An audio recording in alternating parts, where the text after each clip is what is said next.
everybody. Welcome to the Informed Dissent podcast. I am heretic and journalist and needle filter Lisa Selin Davis, and I am here with author of the forthcoming book, Cis White Gay, available for pre-order now, Ben Appel, psychological researcher Eliza Mondegreen and her cat Sancho, and disenchanted transsexual and techie person generally in a way I don't understand, Corey Cohn. We're going to talk today about the HHS report on gender dysphoria, on pediatric gender medicine. But first, Ben will be reading this week's gender headlines. Yes, a few headlines this week, things I thought were kind of interesting. The state press for ASU, which is Arizona State University, they're reporting that the Global Education Office changed its website language from LGBTQIA to LGB without university approval. So there was a lot of drama there. And then it also reduced the amount of information it had about trans, queer, intersex, asexual people and other identities. But now it's been changed back after backlash that predominantly came, according to these reports, from the Students for Justice in Palestine. I was going to say I went to ASU for graduate school, and also had a girlfriend briefly while at ASU, and it was a very conservative place 20-something years ago, with a lot of Mormons and the dominant culture being blonde girls with uniformly gymnast-like perfect bodies. So it's shocking to me that that's what it's turned into. Right. Just New York Post is reporting District 2, which we're familiar with, of New York City schools, where Maud Marin serves on the city council, continues to be overrun with trans drama. Trans activists introduced a motion to protect students and school staff from a predatory mayor should Andrew Cuomo, who's battled allegations of sexual harassment, win. So they're preemptively introducing this measure. It did not pass. I think like a 4-4 vote. A picture from the article showed them doing the Macarena in support of that motion. So they're really geared up for that. BBC I have to say one more thing about that too, and my Yes. connection, because as our regular viewers or listeners know, that happens to be my school district. And at my school, as you all know, because I was really mad about this, the PTA sent around a recommendation for whom to vote for to the parents in the school. And it's, when you clicked on the link, it said we have to get rid of the right-wing influence, whatever, which is code for making sure you don't vote for Maud. And I flipped my lid, and I did get someone from the DOE to say, no, you can't do that. You cannot use official school listservs to tell people whom to vote for.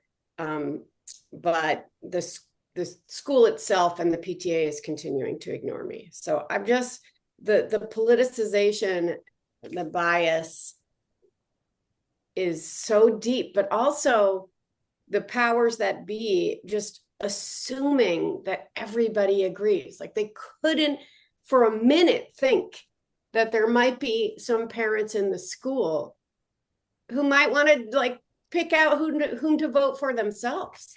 So anyway, boy, did I get mad. And I won't, that'll be the end of my commentary on the news. Sorry. No, that's fine. That's welcome commentary. And I'm glad you got mad, and I'm glad that the DOE responded that way. BBC's reporting that a trans-identified former judge, Dr. Victoria McLeod, is planning to challenge the UK Supreme Court's recent ruling on the definition of women in the European Court of Human Rights. McLeod, who stepped down last year, said the judgment violated her human rights, and she now feels, quote, contained and segregated. end quote. NBC News, an NBC News Stay Tuned poll has found that 75% of Americans oppose trans ID'd males in female sports, which we all pretty much know, but it did say that it also included 2 in 3 people who are Gen Z. So 2 out of 3 Gen Zers do not support males in women's sports. KG, what's I'll that? say I want to make one note about statistics, which is that a measurement at a given point in time might tempt you to make inferences that are not true. We don't know 5 years ago or 4 years ago if Gen Z supported men and women's sports more than today or less than today. So we don't know if 66 is headed in a good direction or in a bad direction. It's a good point. Very good point. KGNU is reporting like, oh, so we talked about this before, this bill in Colorado that was going to add like dead naming and misgendering to their anti-discrimination law. That passed. So in the Senate. And then it also prohibits Colorado from complying with out-of-state orders to remove a child from a guardian because that guardian allowed the child to receive gender-affirming care. There was a lot of back and forth to get it passed over a specific clause, and then to get it passed, the sponsors did strike the clause that would have let judges consider misgendering and dead naming to be forms of abuse when deciding custody cases. So that was taken out of the legislation, but the rest remained. The New York Times is reporting that England's Football Association announced that trans-identified males will be barred from competing in women's soccer starting June 1st. I believe they said, just as a response to the Supreme Court's ruling. And then just in entertainment news, Robert De Niro's gay son has come out as trans. So he said, I don't want to grow up to be an old man, according to Them magazine, the Condé Nast publication. Anyway, all right. Well, does he want to grow up to be an old woman? Because that's what a lot of folks said too. Yeah. It's starting to happen to me, and it's rough. So not better over here. Think about how many over 50 female newscasters do you see versus male? I mean, why? Who wants to be an old? Okay. Anyway, If my father was making some of the decisions to star in some of the movies that Robert De Niro's been in the last 10 years, I wouldn't want to grow up to be like him either. That was another common comment response to that, my tweet about this. Well, it's a testament to how much we don't value our elders in this country, that we don't offer them good roles. But maybe in advance, my recommendation therefore of the non-gender recommendation will be the movie Thelma. Okay, but anyway, we're going to talk about the report. I'm going to read the proper name. Released yesterday, May 1st, 2025, via Robert F. Kennedy Jr.'s Health and Human Services under President Donald J. Trump, Treatment for Pediatric Gender Dysphoria, Review of Evidence and Best Practices. This was part of the executive order on ending the mutilation of children, surgical and hormonal mutilation of children. And in that executive order, it called for a review of best practices within 90 days. And this was, I believe, 93 days, but Donald Trump also put out an executive order that 93 is now 90. So because the new 90. Yeah, because he can do whatever he wants. Now, some people are calling this review America's version of the Cass review, which was the comprehensive overview of pediatric gender medicine commissioned by England's NHS and led by British pediatrician Hilary Cass. And calling it the Cass Review for some people in America is a way of dismissing it, because advocates for and activists in favor of adolescent sex change and social sex change decided that review was biased and faulty in all these ways that I don't think were accurate. But for some people, calling it the Cass Review is shorthand for don't listen to it.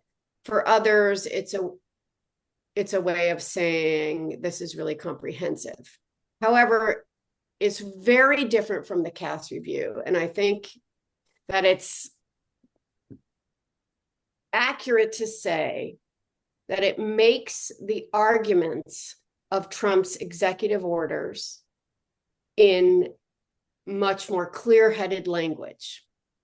But this document is an argument ultimately about why we should not continue to even research gender affirming care. So it is not just an umbrella review, which is a review of systematic reviews, though it includes that. It is also a series of arguments about ethics and about language that were missing from the Cass Review and are missing, I think, from the debates in general, if we can call what's going on in America debates, that add up to there is no ethical way to conduct the research. I'm not saying I agree with this. I mean, it doesn't matter what I think about that, but that's what they're doing. They're making an argument. I just want to say, I think that was a bad idea. I think it was a bad idea to use this document to make an argument, because it is not what the executive order called for. And they really left themselves open to the criticism that it's deeply biased, because it is. But I'm open to everybody's pushback or thoughts or responses on my assertion. I guess I think somebody had to say it. I mean, the Cass Review didn't. So I think it was necessary for somebody to say there's just no ethical basis to keep running this experiment on kids. And it was I don't know, I think people who want to dismiss the report as politicized were already going to do that. Well, that's true. There was a lot of... I mean, they were already going to do that. And it's also just like, kind of like, my philosophy at this point is don't do anything to placate anybody that you weren't already going to do anyway for better reasons. And that this falls into that. Say that. So are you saying say that again? You don't Sorry, placate. Who don't you placate? There's no way to placate activist clinicians, activist parents on this subject. And so I feel like at this point, nobody on our side should do anything that we weren't already going to do anyway for other better reasons to placate people. And I think that it was great that it said, we don't think this experiment can be carried out anymore. Like, we can use common sense and say, like, maybe we shouldn't halt one of the most transformative developmental processes of, human development. That's a good point. Lisa, do you think that it was a bad idea in regard to the people that will not be convinced, or do you think that people are open to being convinced? Do you think it was bad for them as well? Like a bad decision? Well, I think we are missing a neutral document, right? In the executive order, it calls WPATH junk science and pseudoscience. I always stay away from those terms, but I think they're accurate. when it comes to the standards of care that the World Professional Association for Transgender Health puts out, and they appoint themselves these experts. And as we all know, the latest standards of care, which I guess came out I think it was back in 2022, said, there's not enough evidence to conduct a systematic evidence review. And that was a flat out lie. And as we all know, they contracted Johns Hopkins evidence-based medicine research center to conduct systematic evidence reviews. And then something like 10 of 12 of them, they suppressed because they did not like the conclusions. So we really do need a dispassionate review of the evidence. And some of the points raised in this report, for instance, there's a section about gender identity, and it talks about gender identity being defined as a sense of one's gender, and that's a circular definition. And if we can't even define what it is we're treating, then how would we possibly know if the treatment is working, right? It raises all these really important points, and I support that. I think the problem is it's making an argument, and when you make an argument, you don't weigh things evenly. So Aaron Reed, the absolute serial gaslighter and liar, pointed out that the report barely mentions the European countries that have dug in even more deeply to support quote unquote gender affirming care for youth. That's a real thing. We focus on all the countries that have pulled back. That's also a real thing.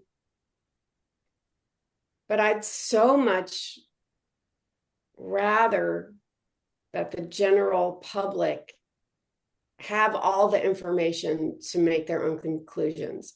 I'm desperate for actual dispassionate, unbiased research. And I'm not saying my book is that either, because it's too late for me. I have to make an argument too. But my argument is that people are misinformed. Do you think that they should have not mentioned ethics and therapy? No, they should. They should. Yeah. But explaining the ethical quandaries, yes. But it's not taking a position. Yeah. I mean, it's somewhat tacit, but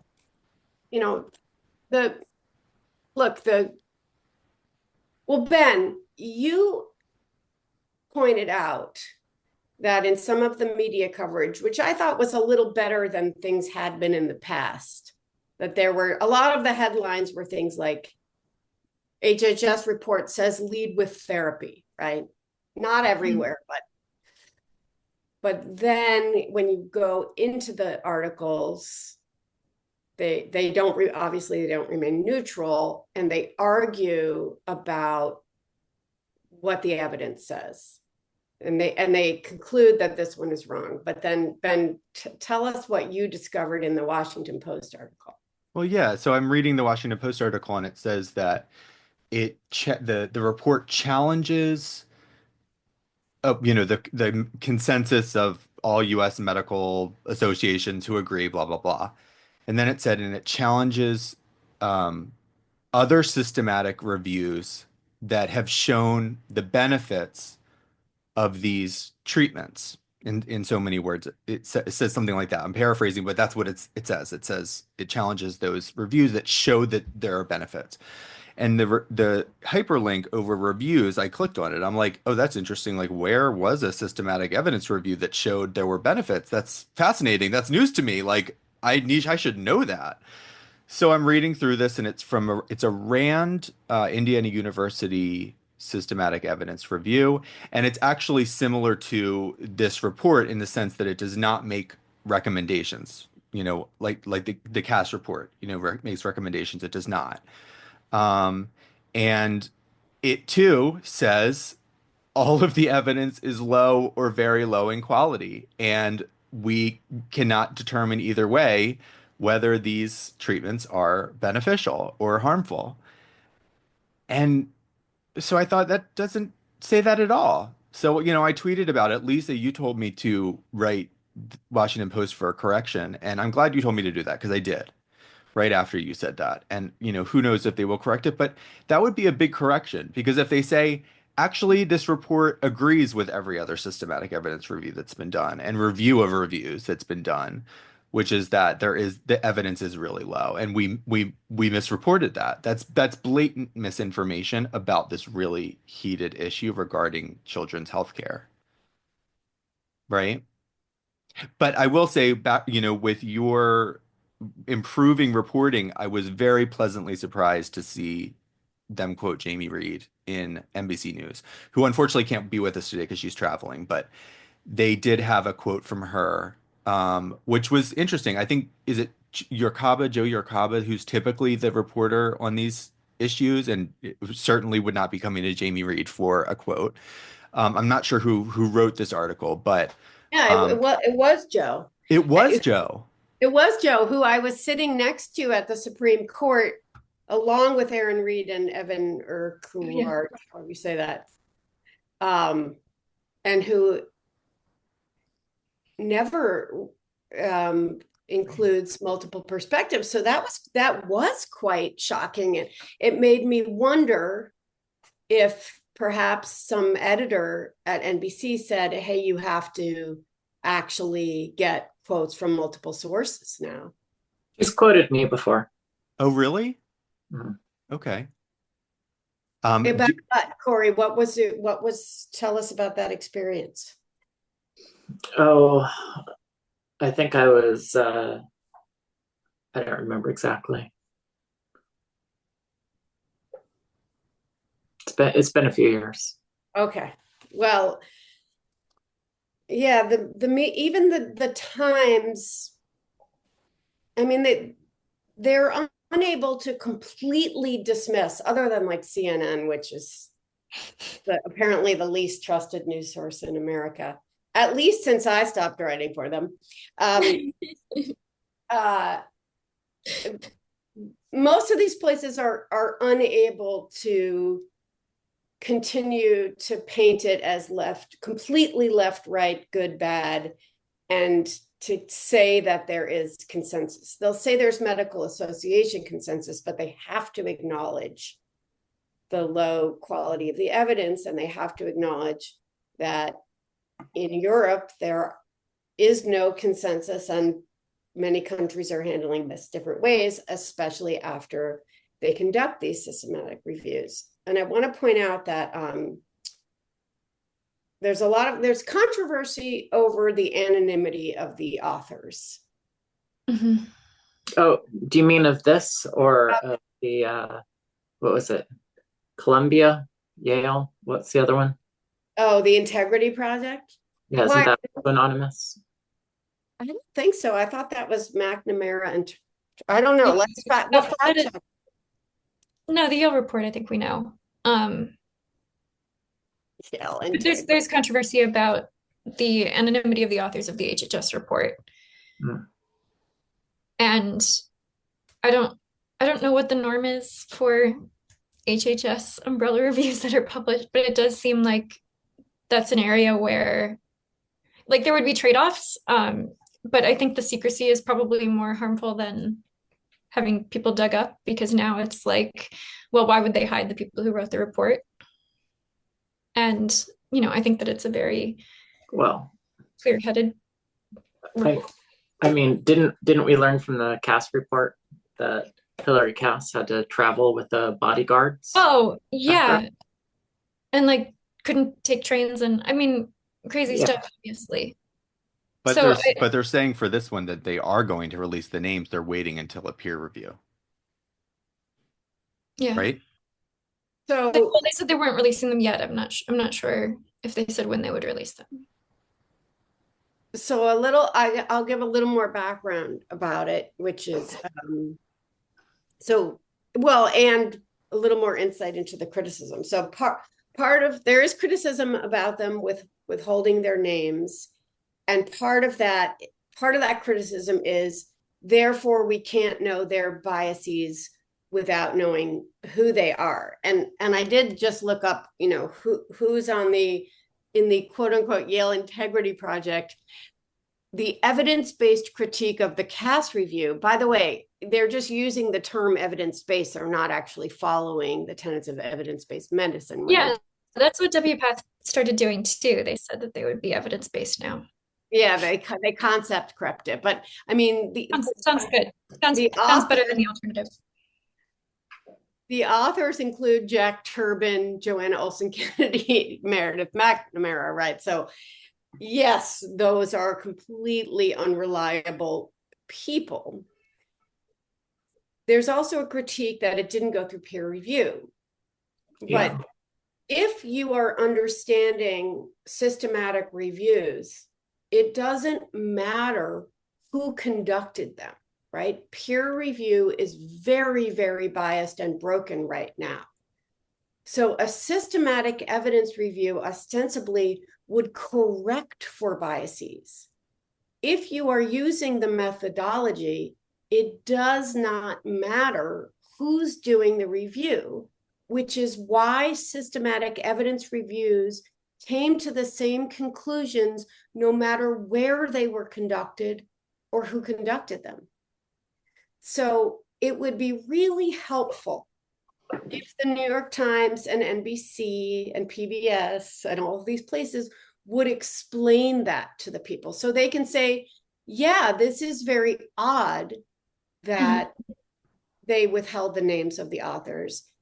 And yes, it is unfortunate that the peer review is going to happen post publication. So now they will be inviting some of those deeply biased people, including potentially some authors named in that Yale quote unquote integrity project, quote unquote evidence-based review of the CAS review, to comment.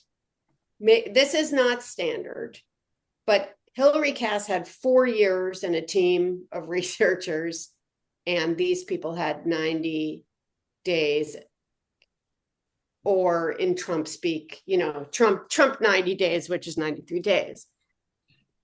Again, wouldn't it have been great for all of these outlets to give people all that context? And more than anything, that's what I want. I want context. And you know what? This review has a lot of context, so I applaud it for that. Yes, I think, so, to quote Carol Tavris, mistakes were made, but I understand that they seized the opportunity to make these arguments, and that it belies their ultimate goal, which is to shut down the youth gender medicine industry. And just to clarify about peer review, it did say in the press release with this release, it does conclude by saying chapters of this review were subject to peer review prior to this publication, and a post-publication peer review will begin in the coming days involving stakeholders with different perspectives. Yeah. So they did peer review some of the chapters. And are you saying that they could have been clearer about that process, Lisa? No, I'm saying that the press coverage could have been clearer about I see. how to understand the difference between systematic reviews right. and peer review, and the promise of I post-publication see. peer review. And the invitation, which will be, I don't know if it has been extended already, but if it hasn't, then it will be extended to some of the most vociferous critics of the people, the critics of the criticism, the most staunch supporters of gender affirming care will be invited to offer critiques and corrections if necessary. Before you said that I didn't realize that the Hopkins reviews that were suppressed, that there were 10 of them out of 12. I didn't, Don't or quote, somewhere we'll around get there, the somewhere fact around there. check. But I just thought it was one single systematic review. I didn't realize that that was the case. No, they were on separate questions. I Yeah. see. Did they ever publish those? Do you know? No, they did not. So they remain suppressed and they are still not out, the results of those. But what we do know is that they did not, the results that they found, people didn't like them. Like Rachel Levine It didn't wasn't like them. something they So. wanted published. Yeah. Right. Okay. What about the Florida review that happened a couple of years ago? Um, Was that a review of the reviews or was that an evidence review? Um, do you I know? believe that was also a systematic review conducted by McMaster, where evidence-based medicine was, created, where the methodology, those are research methodology experts. And again, there is never going to be a different conclusion Mm-hmm. of the same evidence, Mm-hmm. like about the same evidence. They are Well, all looking at the same studies. You were saying earlier that what we need is a dispassionate review. And I was wondering if the Hopkins or the Florida reviews would count as that. Well, The non-published Hopkins reviews and then. Systematic reviews are dispassionate. But when I said that, I'm talking about this entire report Mm-hmm. from HHS that came out. And what I mean by that is it's making an argument, right? I mean, the executive order is about, surgical mutilation and pseudoscience, and it's like super Trumpian language. And this is essentially saying the same thing, but with a bunch of very, very smart people, including bioethicists and philosophers and doctors. But they're making that argument. yeah. And, okay, go ahead. Yeah. Oh, well, I mean, I remember reading the cast review last year, and like they're making an argument too, which is that, well, we should do more tests, like we should do more experiments. And it was an argument that really sat uncomfortably with the systematic evidence reviews. Like it was like a real disconnect between, wow, there's no evidence to support, like the evidence is extremely weak. There are all of these reasons to be concerned. We should probably run more tests. They wouldn't let us follow up with the adults. Maybe we could still do that, but we should definitely feed more kids into this. Like, I don't know. I don't really think that it's doing anything different than the cast review is. It's just coming to the more logical conclusion and saying, rather than we should keep testing, we shouldn't keep testing. I don't know. Corey, what do you think? You've been pretty quiet. Well, I don't know what dispassionate means. The more and more I think about this, I feel like this is the modern Scopes monkey trial. Like, if you really believe in gender affirming care, you don't believe it on the basis of the evidence. And therefore, no amount of evidence is going to dissuade your belief. So when we see activists who identify as lady journalists, like my old friend Erin Reed, there's absolutely the most dispassionate, the most accurate, the most irrefutable report that could ever be written. Erin Reed would not accept it. There's nothing in this world that could manifest that would change Erin Reed's mind. Anybody who is on the activist side, if they see evidence that changes their minds, a number of them have, that doesn't trickle through to the rest of the activist community. It doesn't domino. People don't go, wow, this respected person in our community is now saying something different, or we need to be more careful about this issue. What happens instead? That person is exiled. They're told that they've been brainwashed by the transphobes, and they are excommunicated. It's happened with WPATH members. Yeah. Some of the most influential voices that refute the medicalization of children have in the past been WPATH members. So there's just not in this universe anything that will ever manifest and cause the most faithful people to waver. They'll throw the false label over it and say this can't be true, and then their rationale will follow from their conclusion. This is from the Trump administration. So there's no principle involved. There's no way for somebody to say, well, when a public institution releases a document like this, here's everything that needs to be true in order for us to consider that with any regard. There's no checklist. There's no mental process. There's no way of looking at some output and not prejudging it on the basis of which administration's in power. There's just no way for them to do that. So if this had come out 1 year ago under the Biden administration, this would be proof that the Biden administration had been infiltrated by transphobes.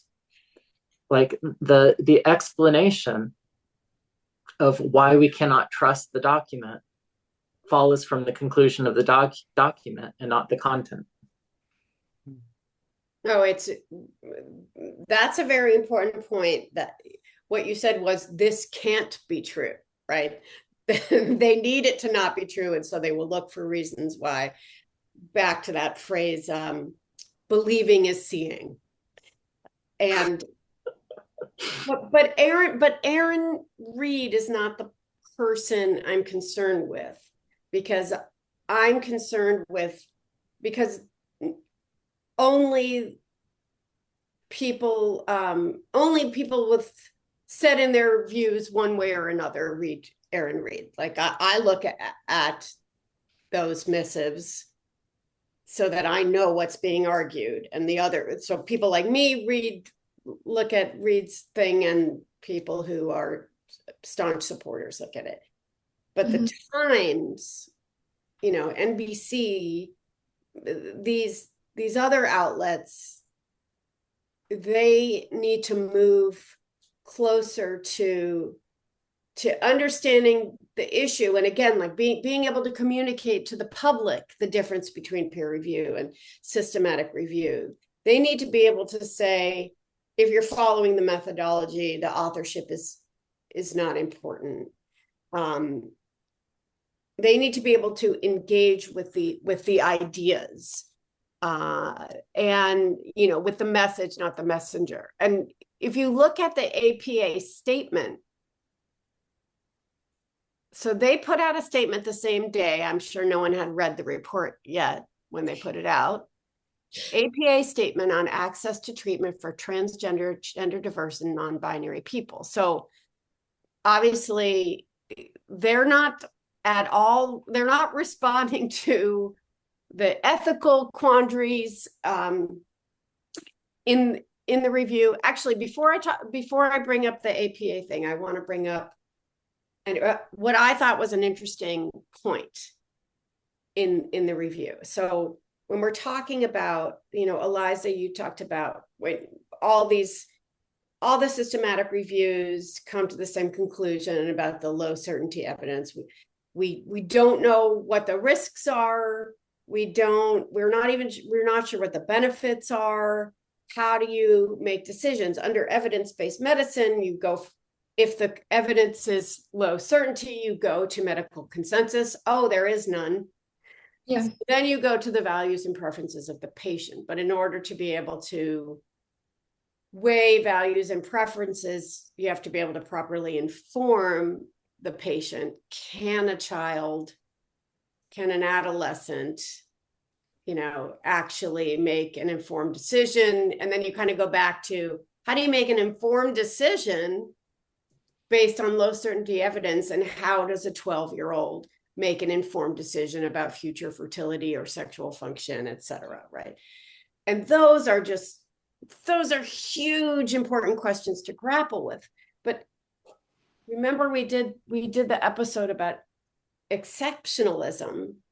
And in the HHS review, one of the things they bring up that I found so fascinating is that the effects of these treatments, which would be assumed to be benefits, like a female taking testosterone and, growing facial hair, et cetera, those would be considered harms. If you were taking a different kind of drug, if you were taking a drug to feel better and it caused like vaginal atrophy or,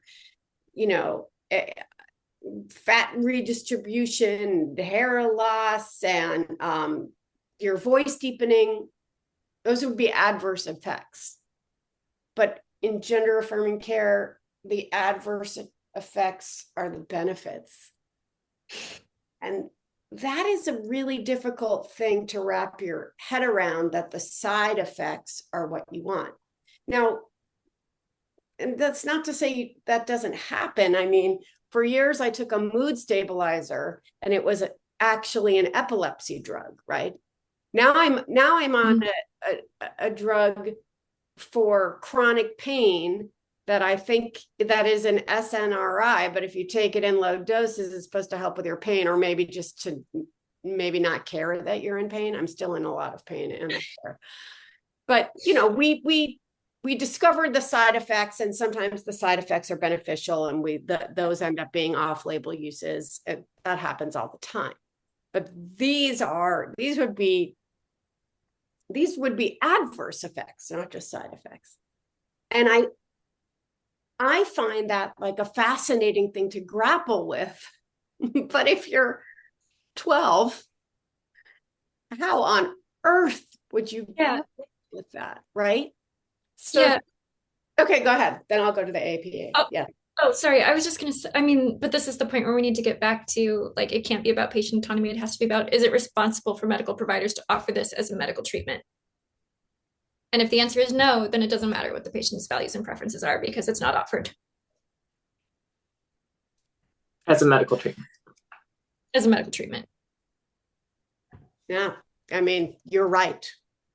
Well, and Lisa, and you on top of that, with the something to grapple with, I noticed too that it said, and we all know this, but it said that typically when drugs or medical treatments or protocols are, first applied to adults, and then they're deemed successful, and then perhaps they're used with kids and adolescents.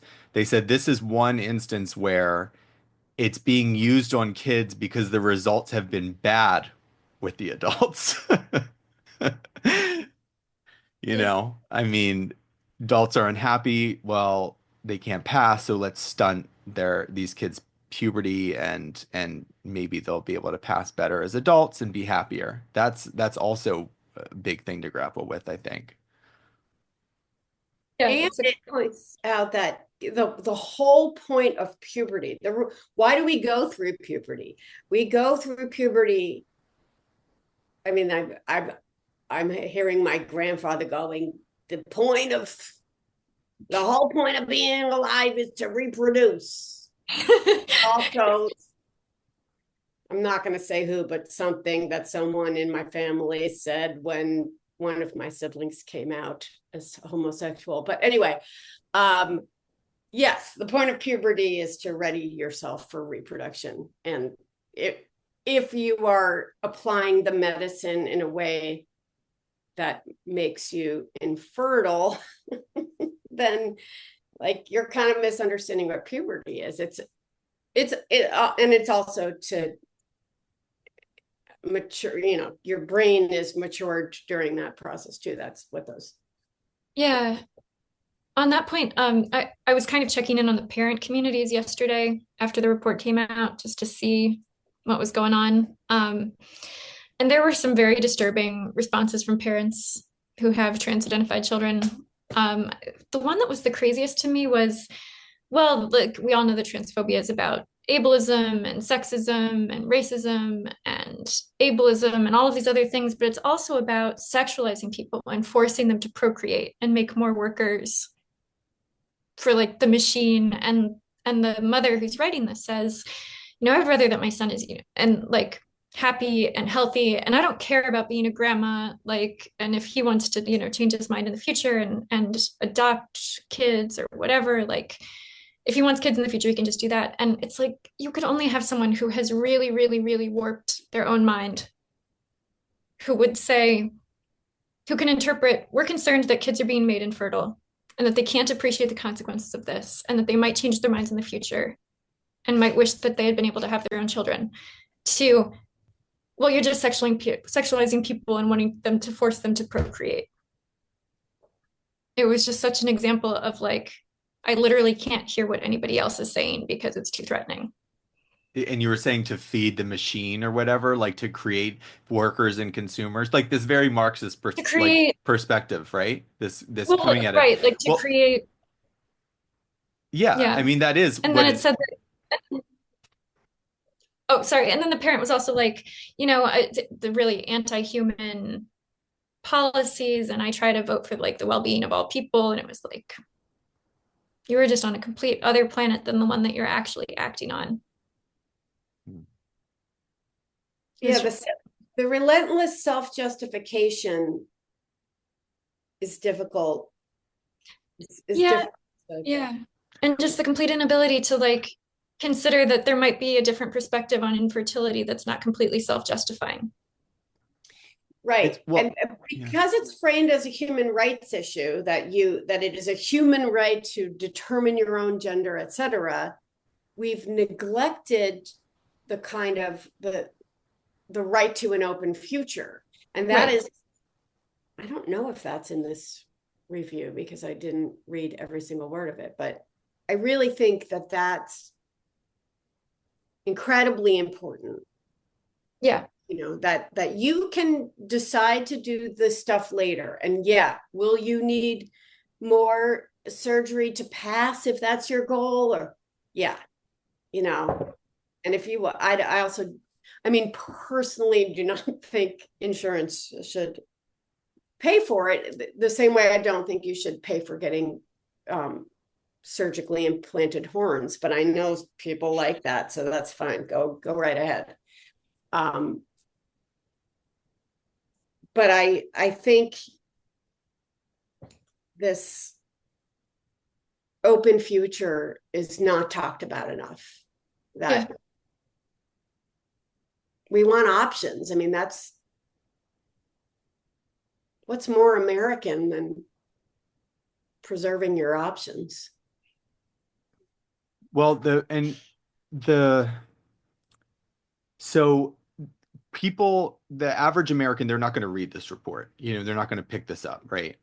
So I guess Yeah. we are depending on how news outlets cover it to communicate what the findings are and what the results of it are to Americans who are at least willing or curious to be like, what does this have to say? I mean, if they can look past, oh, this is coming from, an executive order where it talked about chemical and surgical mutilation, with all of this very charged language. If they look at this, kind of unbiased, pretty nuanced report, and they have curiosity about it, that they rely on the news outlets. So what unfortunately they've been doing, which I've noticed seems to be their response with this, because let's face it, I mean, you can certainly critique, Yes, this is arguing for something. There are things to critique about this, right? But they really seem to latch on conflating psychotherapy with conversion therapy, right? So that's one. And then two is the hiding of the authors. Like it's even in I think a headline, it was like authors obscured in HHS report, and then therapy, which is I think New York Times in Azine said it was divisive. I think divisive mode of treating gender dysphoria therapy. So I think that those are the big things That because was crazy. yeah, and but see, the average American will be affected by that. They'll be influenced, they'll be swayed by that language. So that's unfortunate. But one thing is, again, going back to where the NBC quoting Jamie, and I also apologies to Joe Yurkawa because I was like, oh, he would never do that, but it turns out that I was wrong. That was his reporting. So. But in it, Jamie says it quotes Reed said that, quote, as a named whistleblower in the report and as a lesbian myself with insider knowledge of this field, I wholeheartedly agree with the conclusions, end quote, of the review. And then it says, quote, gender medicine has been gay conversion therapy since the beginning, Reed said in a statement to NBC News.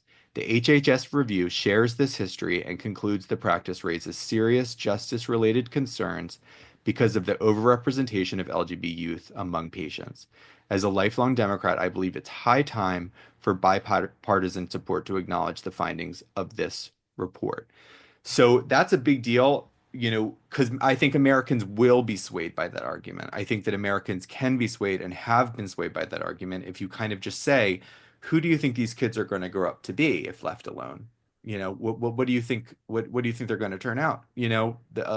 So many of them, and seeing how them laying out in this report how this did begin as treatment for homosexuals, distressed homosexuals, like George Jorgensen, who was very likely homosexual, and there's all this evidence in this report going back and reporting on that initial case, and how these doctors said, "Oh yes, it must be terrible, but we can ease their suffering by making them, straight, facsimiles of straight people."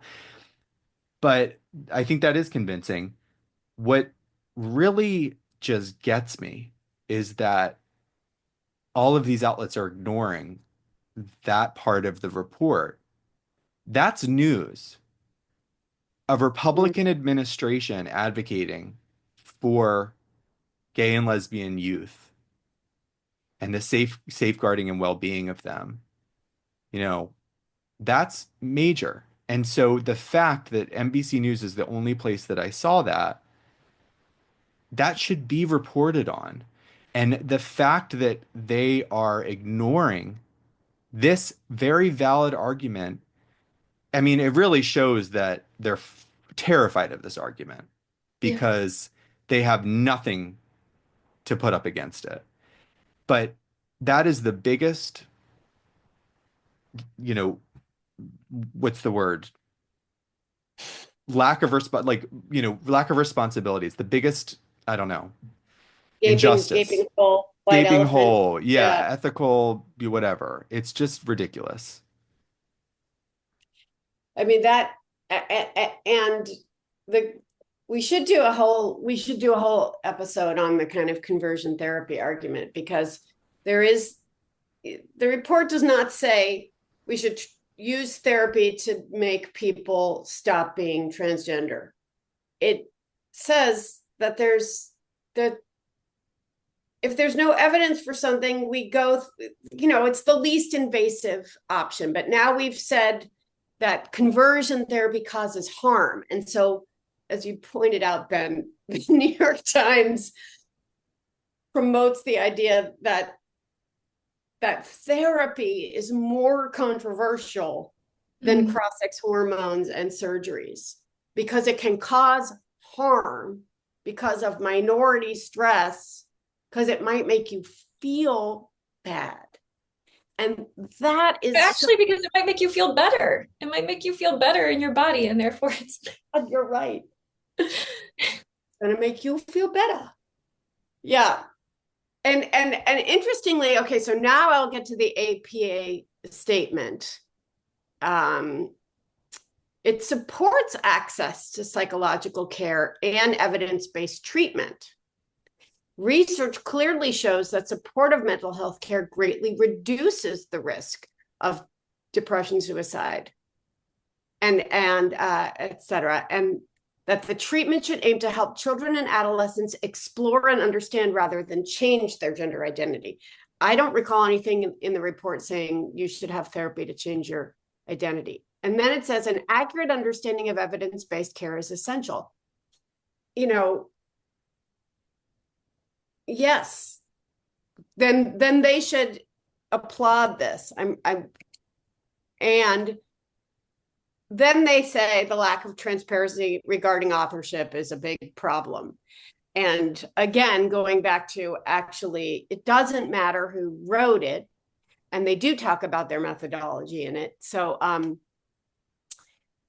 this statement just completely contradicts itself. I just feel like these places should say, thank you so much for this report. We welcome all,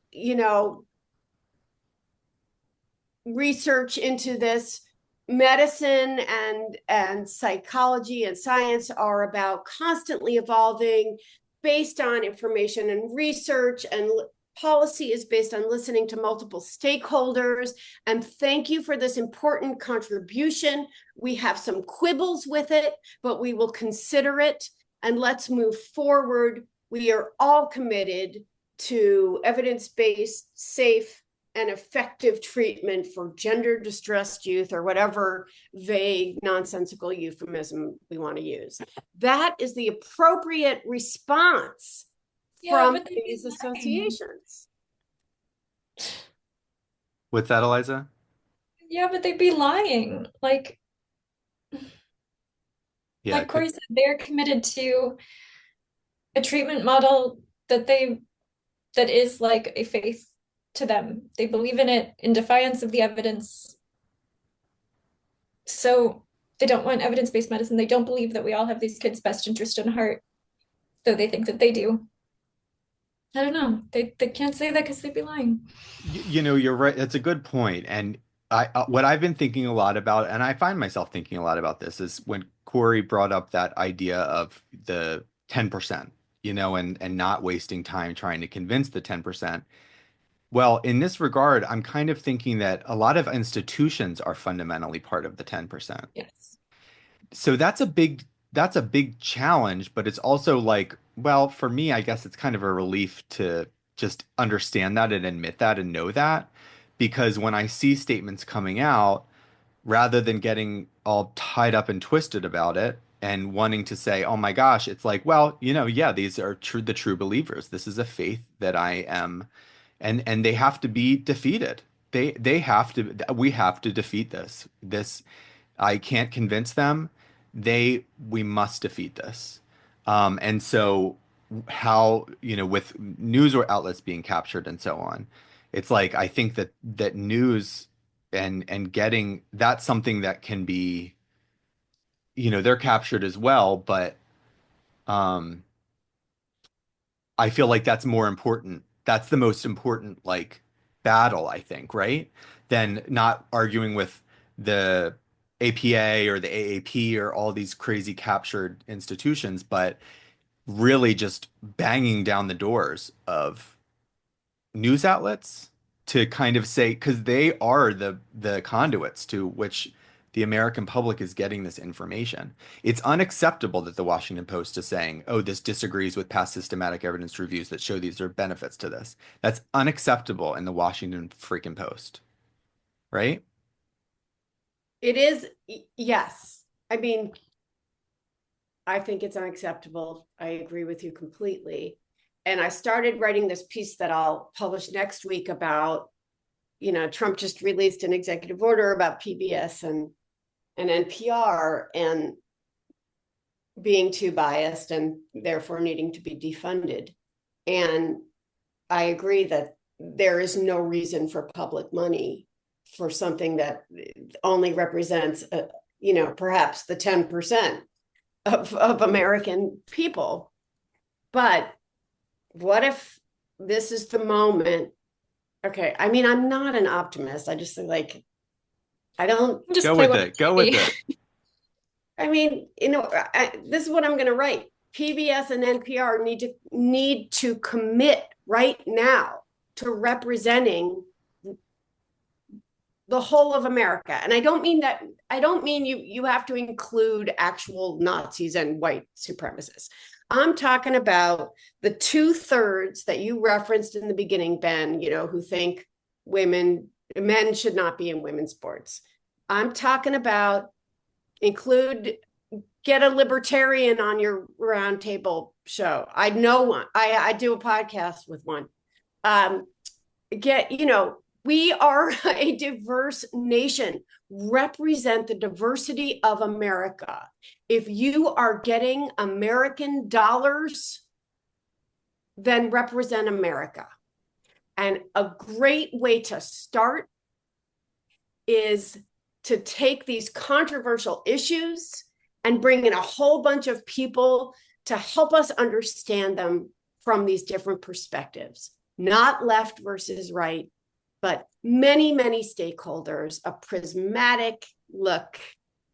Corey is just shaking his head. Yeah, before Corey jumps in, I have to jump off because I have another meeting. Okay, we'll wrap up, but I want to. Oh, no, I have to go. So you guys keep going. Good to see you. Good, everybody. Okay, bye. We'll wrap up really soon, people. Yes, Corey. I don't know. You just make me laugh, Lisa.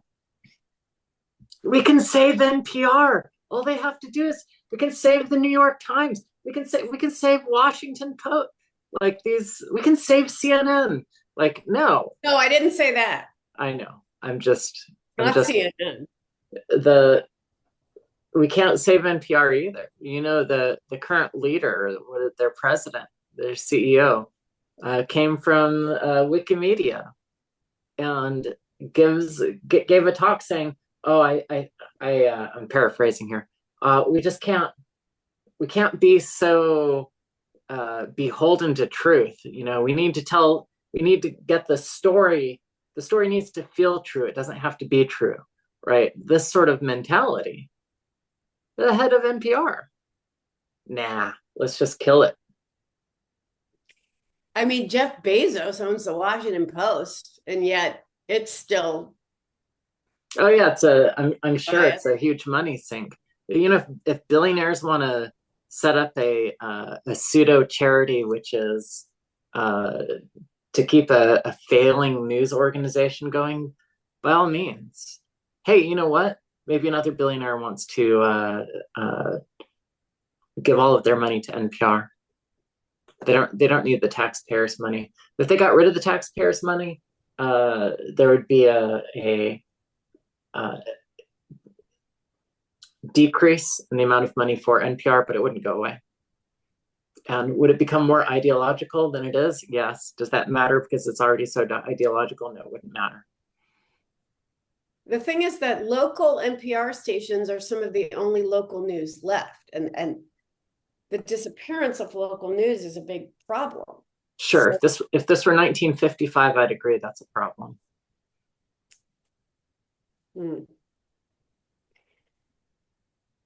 We don't need news to be federally funded. There's been, in the past 10 years or so, there's been a number of community-driven news models emerging. They're also ideologically driven, but you know what? 150 years ago, newspapers were also ideologically driven. You had the left-wing newspaper and the right-wing newspaper. Okay, well, we go back to that model, fine.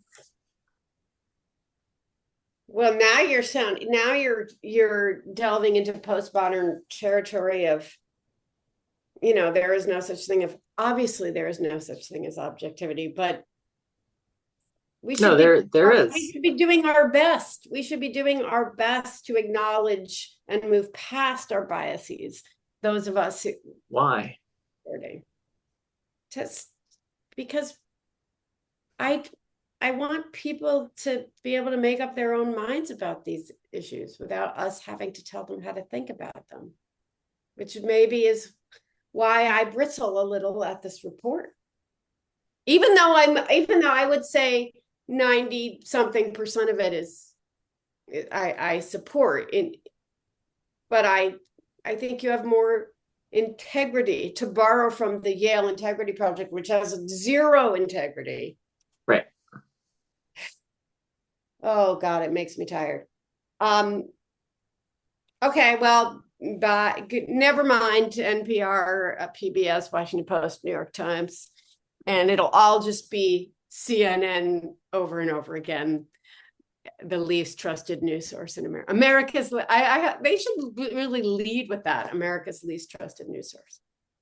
Any final thoughts on this before we wrap up? And I have one quick one, because you got me Yeah. thinking about, and maybe this can be my non-gender thing, my recommendation, but I really enjoyed Megyn Kelly's interview with the New York Times reporter. I'm not sure if you were able to listen to this, but a New York Times reporter interviewed Megyn Kelly, and Megyn Kelly during that interview made the point about this kind of new era of journalism, or where they were talking about this new era of journalism. And I think I remember the New York Times reporter kind of arguing along the lines of what you were saying, Lisa, which is that, like, well, we do need, objective report. We do need, and Megyn was arguing that actually doesn't really exist. I think that it's better to present what you think and who you are, and your beliefs and your convictions ahead of time. This is where I'm coming at from it, because otherwise, when people aren't doing that, they're still inserting those more insidiously, and we're believing, the American public is believing, oh, this is unbiased reporting, because it says it is, and they're not stating what they think. But we look at, the New York Times, and how therapy is divisive, and how, oh my God, they didn't say the authors' names. I don't know. It's just something to think about. And I thought it was interesting. It's a really good interview for anybody who cares to watch it, because she's a formidable person in news and in journalism now, and she has quite an audience. And she certainly has an approach to this stuff, and a very opinionated approach. But it's something to think about. How objective and unbiased was the news ever? I mean, I do try to acknowledge my biases, but when you are ignoring things, because you're sticking to your bias, because you're constantly making an argument instead of reporting, it's not helpful. Then it's more echo chambers. I agree. So I think that maybe there's like a balance there, maybe like kind of being open about your biases, even admitting, okay, this is what I think, but also then committing to allowing, counter arguments to come in, and being like, this is where people disagree with me. This is what people are thinking and saying, and this is why. I mean, Lisa, you have integrity. You do. It's a dying for a journalism in journalism. It's a dying. I don't know that is true, but I, for whatever reason, have continued to try to avoid to tell, like the report. I don't necessarily make recommendations beyond, here are different ways to understand this, and here's what's missing from the coverage. And you know what? This report does that. So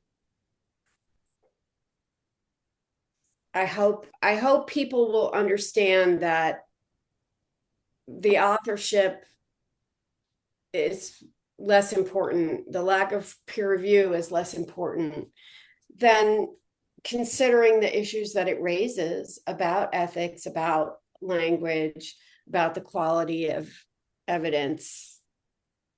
That stuff is really useful. Whose minds do you think that this ought to change?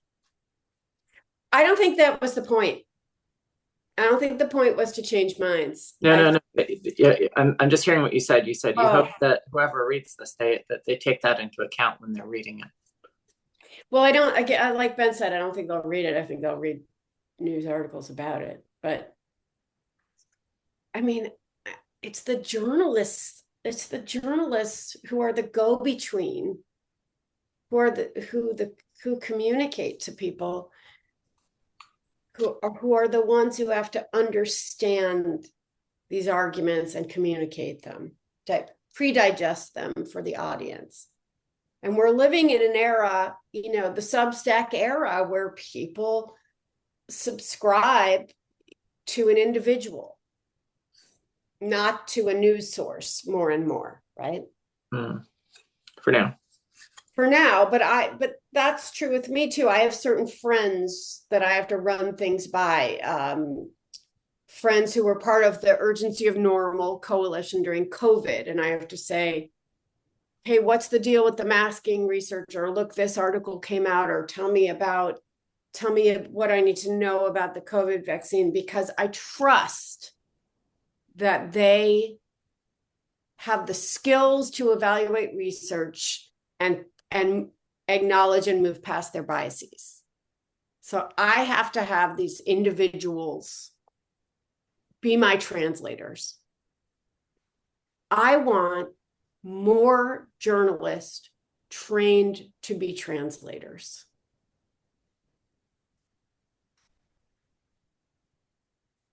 I mean, I might not get what I want. Wouldn't be the first time. Do you think that this, let's say, I mean, for lack of a better word, just to be very reductive about it, do you think our side can win, right? Like we can get to a place where people aren't being harmed, the truth is out there, people are recognizing the evidence, and medicine's being conducted based on evidence. Do you think we can get there? Do you think the path, see, I used to think that the path to get there was, oh, okay, convince as many people as you can. And that we'll all live in this kumbaya. It's like just this very utopian ideal. Like people will come around and they'll see the truth and they'll get, but it seems like that's a very, you know, uh, rose-colored glasses perspective. I'm coming around to this idea that these bad ideas just need to be defeated. Like people need to be get out of these institutions. They need to be discredited, and and I don't know. Do you think that we can get there by convincing more people? Me or Corey? Both of you. Corey shaking his head no. What about you, Lisa? Are you optimistic that we can convince people? That people can be convinced? I guess I guess maybe it kind of goes back to, well, you were saying it starts with journalists. It's not that I think that, it's that when I look at it's that the solution to ideological warfare ultimately is not just ideological warfare from the other side. It's that nuance and viewpoint diversity. That's what I want. Open inquiry. That's what I want for education. That's what I want for journalists. That is what I value more than anything. So it's if we are trained in that, if the translators are trained that way, if children in school are trained that way, we move in that direction toward the solution. It's because I'm already living in a world where I disagree with what's being imposed on me, but the solution is not to get what I think imposed on other people. It's to get us able to understand it enough. I just can't. I hear what you're saying, but I think that this is an exceptional situation. That talking about trans exceptionalism, this is an exceptional situation. We're dealing with belief and we're dealing with a faith And it's kind of like trying to reason with biblical literalists or Islamists who take the the Hadith and everything that Muhammad said is the truth, and this is how we should follow. Hey, it You, could be. so well, but we can't when we're talking about policy, when we're talking about creating a society law, we can't reason with that. There needs to be that separation there. And this is a belief system where it needs to be rooted out, that we can't. But Ben, we're talking about people being harmed. There definitely are people who feel like it saved their lives. They feel great. They're super happy. We can't discount them. I mean, I am trying to I am not an activist, despite what Andrea James has written about me.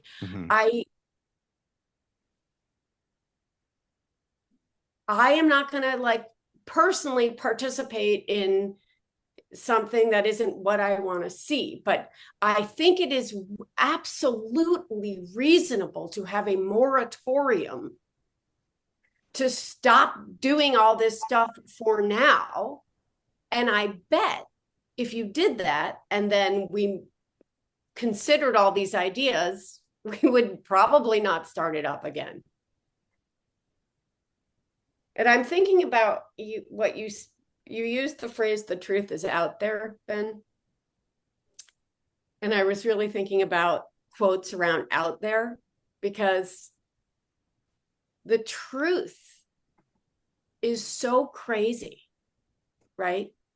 The truth is that there isn't any good evidence for this.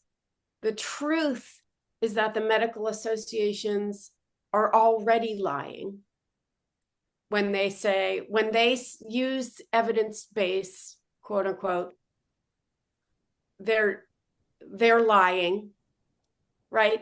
I mean, the truth is that all of these institutions that liberals believe in, from the New York Times to these departments of education, have institutionalized one of the craziest ideas in history, which is that some children are born in the wrong body.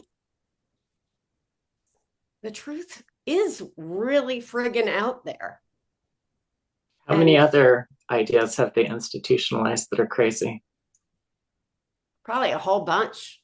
Eugenics, lots. Lobotomies. But it's interesting to hear you say that this is a crazy idea, that this is clearly crazy. Nobody can be born in the wrong body. But then you just argue that, but there are people that are happy and that they say this saved their life. So how do you the horns. Well, how do you, yeah. People love their, I've talked about this before. To me, I cannot understand those plugs that go in your ears and they make the giant hole. Just like, why would anybody want that? Okay, you want it. Now, we're not reading books to toddlers saying you should get these giant holes in your ears and be your authentic self. I just live. Sex is real. People are weird. Nina Paley. It's fine. You want this? You want to believe that? I grew up as an atheist, so in a society where all kinds of religious ideas are institutionalized. I had to go to school as a kid in Georgia and say, I pledge allegiance, one nation under God. My mom would just send a note saying, which contributed to my unpopularity in the South, my daughter doesn't have to say under God. Like Jewish hippie single mom with suspiciously short haircut anyway, who also famously said that she wanted to grow up to be gay. Anyway, luckily I was only a few years of my childhood in Georgia. I'm just saying, you believe whatever you want, man. It's America. But do I want this stuff institutionalized? No. But do I think the best way to get rid of it is to ban stuff? No. I think the best way to get rid of it is to allow viewpoint diversity, because once you create an environment in which people can speak up and say, think about what we talked about last week. So many people opted out of having these books read to their kids, Pride Puppy, that it became disruptive to the school because non-religious people also didn't like these books. So I'm not saying that my way is the way, but I would like, that's the part I want to work on. And in conjunction with the stuff other people are doing, that I'd like to see those two things work together, not just action, not just bans, not just arguments against. Mm-hmm. Got it. And that's why I am running for nothing. Okay, that's the end. That's me. I love it. Okay, we're wrapping it up. Yeah. Any other non-gender Rex? Corey? I was going to go try to find some comments from last week's episode that I highlight, but then it started playing instantly and I panicked and closed the window. I liked how Lisa was like, that's why I'm running. And then all of a sudden there was like this music. I was like, oh my gosh, this is a campaign. This is a campaign commercial. We're introducing a campaign. This is exciting. Are you running? I'm running for amateur banjoist. I cut off your announcement. I spoiled it. No, I'm not running for anything. Someone did ask me to run for the school board and I declined. And that was another reason why I was so shocked when the school sent out the recommendations for who to vote for the school board. Because I was like, what if I had run? You would have said I was right wing and you should vote for me. And then you know what? That should have been awkward. But since they all ignore, silence, or censor me, I guess it wouldn't be awkward. No, I'm not running. I'm not running for anything. I just felt like I was being very, very speechy. But Corey, tell us your non-gender recommendation. My non-gender recommendation. Well, I guess it's going to take the form of a book that I'm listening to again, which is Lawless by Ilya Shapiro, whose name you might recognize or maybe not. But if you do recognize it, it's maybe because he got in some hot water after he was hired by Georgetown Law. And he was criticizing Joe Biden's commitment to put a Black woman on the Supreme Court. And he said, I'm paraphrasing, but he said, instead of just putting a Black woman on the Supreme Court, if you really want the best liberal, it's this American Indian, not Native American, but what is the word now? South Asian Indian. You should hire this guy instead of nominating a lesser Black woman. And he got roasted for that pretty badly, ultimately choosing not to join Georgetown after they welched on their commitment to free speech. But his story is interesting, and it's providing a lot of viewpoints on how American law schools are losing their way. Speaking of being able to see multiple sides of an issue, that's absolutely an essential skill for an attorney. And I think that you can assume that most Ivy League attorneys that have been minted in the last 10 years probably do not have that skill. Probably not. Some do, but I think you can assume that they don't. I kind of think I should have been a lawyer. Also, I would have some money. Maybe I'll be like Phyllis Schlafly and go to law school in my 50s. Although you better hurry. That would be the feminist icon, Phyllis Schlafly. Feminist icon, Phyllis Schlafly. I met her once. What? Oh, I didn't know that. Yeah, I get around. Oh my God, that's a story for another time. right? I'm totally fascinated by these women who live in a lot of ways these feminist lives while decrying feminism. Anyway, I Did you just say read. a non-gender thing? Oh, go ahead. I'm gonna do four. I Wow. saw Thelma in the beginning, the movie.